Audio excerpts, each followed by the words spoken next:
দক্ষ পাইলটদের শৈল্পিক উড়ান, চোখ ধাঁধানো গতিতে আকাশ জুড়ে তৈরি হয় রঙিন ধোঁয়ার রেখা।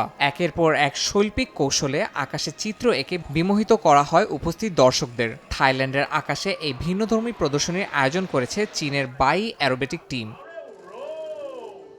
চীন ও থাইল্যান্ডের কূটনৈতিক সম্পর্কের 50 বছর পূর্তি উপলক্ষে এ আয়োজন করা হয়। উপস্থিত ছিলেন থাইল্যান্ডের রাজা ও রানী, যারা কাছ থেকে উপভোগ করেন এই মনোমুগ্ধকর আয়োজন। চীনের পিপলস লিবারেশন আর্মির বিমান বাহিনীর 6টি J-10 যুদ্ধ বিমান সমন্বিতভাবে 20টির বেশি আকর্ষণীয় স্টান্ট প্রদর্শন করে। থাইল্যান্ডের পতাকার সঙ্গে মিল রেখে বিমানের লাল, সাদা, নীল এবং সোনালী রঙের ধোঁয়া উড়ানো হয়। এছাড়াও এই রঙগুলো দুই দেশের বন্ধুত্বের প্রতীক হিসেবে তুলে ধরা হয়। বিমান প্রদর্শনীর পাশাপাশি থাই রাজ পরিবারের সদস্যরা অ্যারোবেটিক টিমের পাইলটদের সঙ্গে মতবিনিময় করেন।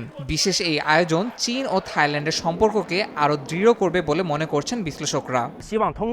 আমরা চীনা জনগণের পক্ষ থেকে সব থাইল্যান্ডের সমর্থকদের স্বাগত জানাই। এর মাধ্যমে আরও মানুষ চীনা ঐতিহ্য ও পিএল-এর চেতনা সম্পর্কে জানতে পারবে। 60 বছরেরও বেশি সময় ধরে বাই অ্যারোবেটিক টিম বিশ্বের বিভিন্ন দেশে অসংখ্য এয়ার শোর আয়োজন করে আসছে।